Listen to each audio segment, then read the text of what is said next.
எல்லாரும் சொல்லுங்க, பழைய மனுஷன் உடைக்கப்படணும். ஆமே. உடைத்தீர், உருவாக்கினீர், சிட்சித்தீர், சீர்படுத்தினீர், புடமிட்டீர், புதிதாக்கினீர்,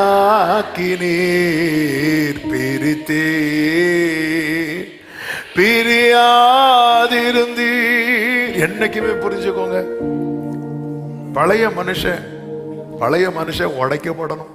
இந்த ஆகஸ்ட் ஜெபத்துல சும்மா அப்படியே ஒரு சைடை மட்டும் காட்டிட்டு அப்படி கை தட்டிட்டு போக வைக்கிறதுக்குள்ள ஆவியானவர் பேசி கொண்டிருக்கிறார். அநேகரை கர்த்தர் அநேகருக்கு முன்பாக யாக்கோபை நிறுத்தினது போல நிறுத்த வைக்க விரும்புகிறார். பழைய மனுஷன் உடைக்கப்படணும். பழைய மனுஷன் உடைக்கப்பட்டானா அவன் இனி தந்திரத்தை கையில் எடுக்க மாட்டான். ஏசாவுக்கு முன்பாக 7 முறை குனிந்து எழும்பினான். அது எதை காண்பிக்கிறது தெரியுமா? தன் பிழைகளை அவன் உணர்கிறான். ஏசாவோடு ஒப்புரவாகிறான். 7 முறை தான் இருக்கும். ஆதியாகமம் 33வது அதிகாரம் 3வது வசனம். தான் அவர்களுக்கு முன்பாக நடந்து போய் 7 விசை தரை மட்டும் புழுவாயிட்டான். பார்த்தீங்களா? குனிந்து எழும்பி 7 விசை வணங்கி தன் சகோதரன் கிட்ட சேர்ந்தான் என்று சொல்லப்பட்டிருக்கிறது. பழைய மனுஷன் இல்லை. பழைய மனுஷன்னா மன்னிப்பே கேட்க மாட்டான். நான் பேசுறேன், ஆனா நீ மன்னிப்பெல்லாம் கேட்க மாட்டேன். இந்த யாக்கோபு குனிந்து எழும்பி இப்படி கிட்ட வந்ததும் ஏசா அழுதுட்டான். நம்முடைய பழைய மனுஷன் மாறிட்டானா ஏசா மனம் திரும்புவான். ஏசாக்கள் மனம் திரும்பாம இருக்க காரணம் யாரு தெரியுமா? யாக்கோபு தான். யாக்கோபே. அப்பொழுது ஏசா எதிர்கொண்டு ஓடி வந்து அவனை தழுவி அவன் கழுத்தை கட்டி கொண்டு அவனை முத்தம் செய்தான். என்னைக்கோ சால்வாக வேண்டிய பிரச்சனை. இருவரும் அழுதார்கள்.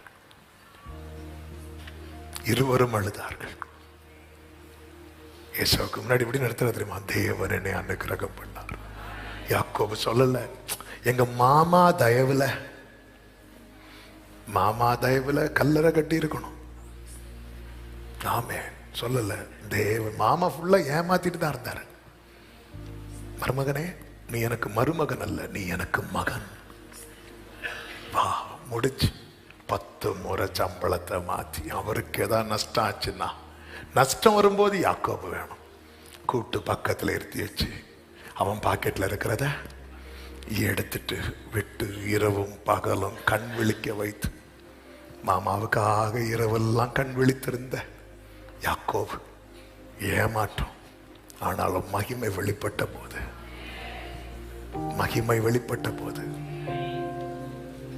அவன் சொல்றான், யாக்கோபே, மகிமை நீ கர்த்தருக்கு கொடுக்கணும். அதனாலதான் வேற யாரும் உன் வாழ்க்கையில தலையிட விடல. நீ என்ன சாட்சி நாளைக்கு சொல்லணும் தெரியுமா? தேவன் என்னை ஆசீர்வதித்தார். எத்தனை பேருக்கு நான் சொல்றது புரிகிறது? அதனாலதான் நீ ஸ்பீடா ஓடும் போதும் காலை தொட்டு இரு. தேவன் என்னை ஆசீர்வதித்தார். அதுக்கு முந்தின இரவுல தான் கேட்கிறான், நீர் என்னை ஆசீர்வதித்தால் ஒழிய.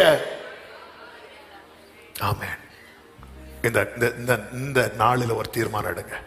ஆண்டவரே, நான் உங்களை மகிமைப்படுத்தணும். நீங்க என்ன பிளஸ் பண்ணுங்க. நான் நாளைக்கு எல்லாருக்கும் முன்னாடி சொல்லணும், யார் என்னை ஆசீர்வதித்தார் தெரியுமா? தேவன் என்னை ஆசீர்வதித்தார். கைகளை உயர்த்தி ஹல்லேலூயா சொல்லுங்க பார்க்கலாம். 4வதாக, அவன் தலைமுறையை தேசத்தில் உயர்த்தி வைத்தார். ஆதியாகமம் 41வது அதிகாரம் அதனுடைய 57வது வசனத்தை நீங்க வாசித்தீங்கன்னா பாருங்க, அதை வாசிங்க. சகல தேசங்களிலும் பஞ்சம் கொடிதாய் இருந்தபடியால் சகல தேசத்தார்களும் யோசேப்பினிடத்தில் தானியம் கொள்ளும்படி எகிப்துக்கு வந்தார்கள். யோசேப்பு உயர்த்தப்பட்டிருக்கிறான்.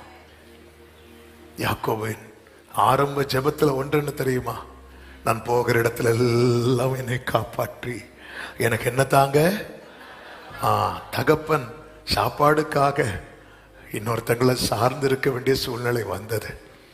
ஆனா கர்த்தருடைய மகிமை விளங்கும் போது தலைமுறைய தாவீது சொல்றார், இளைஞனானேன் முதிர் வயதும் உள்ளவனுமானேன், ஆனாலும் நீதிமான் கைவிடப்பட்டதையும் அவனுடைய சந்ததி அப்பத்துக்கு எத்தனை பேர் நம்புறீங்க? நாளைக்கு என் தலைமுறை ஆமே 4 பேரை போஷிக்கிறவனாய் தான் மாறுவான். சத்தமாமேன்னு சொல்லுங்க பார்க்கலாம். இதை நீங்க அறிக்கை பண்ணணும். உங்க பிள்ளைங்க தலையில கை வச்சு அறிக்கை பண்ணணும். அப்பத்துக்கு அலைந்து தெரிகிற நிலைமை இல்ல, எல்லாரும் உயர்த்தி வைத்தான். ஏசாயா 58:14 ஒரு வார்த்தை இருக்கும், பூமியின் உயர்ந்த இடங்களில் உன்னை ஏறி இருக்கும்படி பண்ணி உன் தகப்பனாகிய யாக்கோபுடைய சுதந்திரத்தால். ஆமென். ஆண்டவரே யோசேப்பை நீங்க எவ்வளோ பிளஸ் பண்றதுக்கு ரீசன் ஆண்டவர் தெரிந்தெடுத்தார். யோசேப்பின் பரிசுத்தம் எல்லாம் ஒரு பக்கம் இருந்தாலும் இன்னைக்கு இது யாக்கோபை வைத்தல்லவா சொல்லப்படுகிறது. கர்த்தர் காண்பித்த வார்த்தையை சொல்லுகிறேன். ஆதியாகமம் 37:35 கடைசியில சொல்லப்பட்டிருக்கிறது, இவ்விதமாய் அவனுடைய தகப்பன் அவனுக்காக அழுது கொண்டிருந்தான். அவ்வளவுதான். பிள்ளைங்க வாழ்க்கை மகிமையா இருக்கணுமா? பிள்ளைகளுக்காக அழணும். யோசேப்பு என்னும் கனித்தரும் செடி வளரும்படி ஊற்றப்பட்ட தண்ணீர் யாக்கோபின் கண்ணீர். இஸ்மவேல் வளர்ந்து பெரியவனானதுக்கு காரணம் துறவு அல்ல, ஆகாரின் கண்ணீர். நீங்கள் எனக்காக அழ வேண்டாம், உங்களுக்காக உங்கள் பிள்ளைகளுக்காக அழுங்கள். சொன்னது யாரு தெரியுமா? இயேசு. தலைமுறைக்காக கண்ணீர் வடிக்கணும். யாக்கோபு தனக்காகவும் அழுதான். ஆனா தனக்காக ஒரு இரவு அழுதான், தன் தலைமுறைக்காக பல இரவுகள் அழுதான்.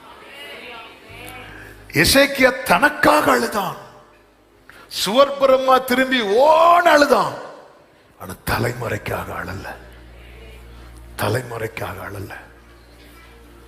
ஆமே, தலைமுறைக்காக கண்ணீர் வடிக்கணும். தலைமுறை இப்போ என்ன நிலைமையில இருக்கிறாங்க பார்க்கணும், என்ன மாற்றம் இருக்குன்னு பார்க்கணும். கேரக்டர் சேஞ்ச் ஆகுதா? நம்ம ஆண்டு சமூகத்தில் போய் வளர வளர சரியாயிருவான்னு விட்டுறக்கூடாது. இந்த காலம் ரொம்ப பொல்லாத காலம். நம்ம திங்கக்கிழமை கேட்டோமே, கண்டுக்கப்படாத நிலம் எப்படிப்பட்ட நிலமா மாறிடுமா? பாழான நிலமா மாறிடுமா? கிளை நறுக்கப்படாம களை பிடுங்கப்படாத நிலம் எல்லாம் ஏசாயா 5:6, அதை நான் பாழாக்கி போடுவேன், அதன் கிளை நறுக்கப்படாமலும் களை கொத்தி எடுக்கப்படாமலும் போவதினால் முச்செடியும் நெருஞ்சிலும் முளைக்கு. 2 விதத்துல பிள்ளைங்களை கண்டுக்க மாட்டோம். ஒன்று என்ன தெரியுமா? இவனை இனி என்ன செய்ய முடியாது, திருத்த முடியாதுன்னு கண்டுக்க மாட்டோம்.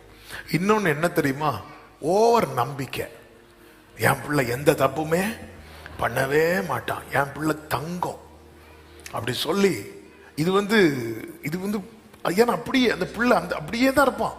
அதனால நம்ம என்ன பண்ண மாட்டோம், ரொம்ப கவனிக்க மாட்டோம்.